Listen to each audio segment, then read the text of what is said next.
मुझे विभुदत्त मिश्र कृषक संघर्ष समितिर सभापति अच्छे। विगत वर्ष मानक तो टी अव्यवस्था देखा जाऊला किंतु ए वर्ष धान किणारे चरम अवहेला देखा जाउछि। नुआ सरकार आसला परे चाषी मैंने आश्वस्त होते बोध हुए इथर पुराणा असुविधा सब दूर होगा एवं सुरखुरे धान किणा बिका चलवा जेनटा कि 3100 टंका घोषणाटा किसी परिमाण रे चाषी मान मन आशार संचार होता किंतु देखागला ए वर्ष कलेक्टर सीएसओ डिफरेंट ऑफिसर्स एमाने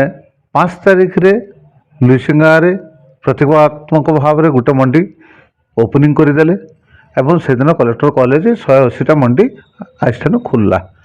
किंतु दुखर कथा 5 तारिख रू मंडी खुलला परे भी आज पर्यंत 180 तो छाड़न गोटे भी मंडी रे गोटे भी केजी धान मपा नहीं जीवार ताल चाषी धान बिकी नहीं पारबार ई प्रकार अव्यवस्था क्या करी विभिन्न समय पचारे जना पड़े जानवाक मिलूचे जे बोध हुए मिलर्स आउ प्रशासनिक जेन अच्छे कथबार्ता एपर्यंत फलप्रदी नहीं हेबार तेल जेनथिले कि मिलर्स ट्रेकिंगटा बर्तमान बंद होइछे सेथे लगे धान किणा भी स्थगित करा जाइछे बोली करी सुना जाउछे केते दूर सत केते दूर में जना नहीं पड़बार एवं सरकार आश्चर्य कथा सरकार ए बाबद संपूर्ण भाव में नीरवता अवलंबन करुछन जेनटा कि चाषी मान को टिके हताश हबार लगे बाध्य करुछे। द्वितीय कथा देखा जाउछे विभिन्न समय कलेक्टर भी कहउछन सीएसओ भी कहउछन जे आमे 60% देदेलु न 50% टोकन इश्यू करसेलु न फास्ट फेज रे से 50% कि 60% कहार से नहीं कहबार कारण समुदाय जेते बलांगीर के टोकन इश्यू हबार कथा तार 50% देले न कि 50% चाषी को देचन ये भितरे टिके गभीर के प्रवेश कला जना पड़ुचे जे तांकर कथा बोधे 50% चाषी को देचन गोटे चाषी यदि 5टा टोकन आसबार कथा से गोटे टोकन आसीची ताके समाने पूरा 100% आसीगला बोलकर हिसाब करुछन जेनटा कि संपूर्ण भाव में अयौक्तिक कथा एवं ये कागज चाष कर किसी लाभ नहीं चाषी मान को न्याय्य प्राप्य देवार लगी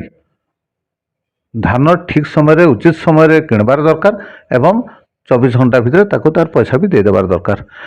आज सरकार ये जो गोटे मास विलंब करछन इथिरे निश्चित भाव में मुझे कहमी चाषी को व्यथित अच्छन जेनटा कि प्रतिफलित होचे संबलपुर रे 19 तारिख दिन धर्मघटर भी डाकरा दिखाई संबलपुर बंदर डाकरा भी दिखाई आसंता काली सेना अभिनव प्रणाली रे तांको विरोध भी करा जिबा तो ये सब घटना घटुचे क्या करी सरकार चाहेले एटा के तो बहुत सरलीकरण कर पारते विभिन्न समय मंडी रे अभाव असुविधा लगी रही आनुषंगिक सुविधा नहीं न तथापि भी चाषी धान दौले कारण ठीक समय धान किणाक जेन अमल ही चलान गोटे मस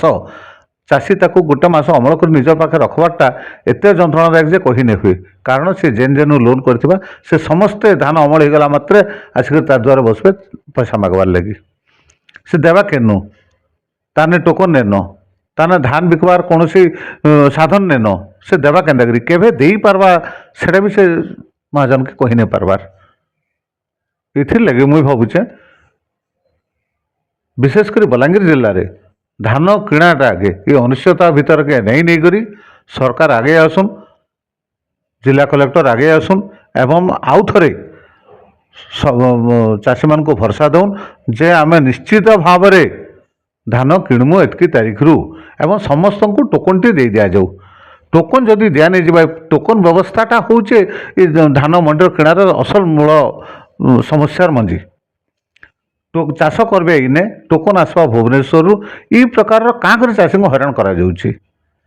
एटा क्या बंद करा जाए नहीं पारे इथिर लगी अतीत रे भी कृषक संघर्ष समिति जोरदार आंदोलन करथिला एवं भविष्य में भी निश्चित भाव में करवा किंतु सबू कथार जदि आंदोलन कले हक टिके पाई पारमा ताल तो ये बहुत खेबर कथा।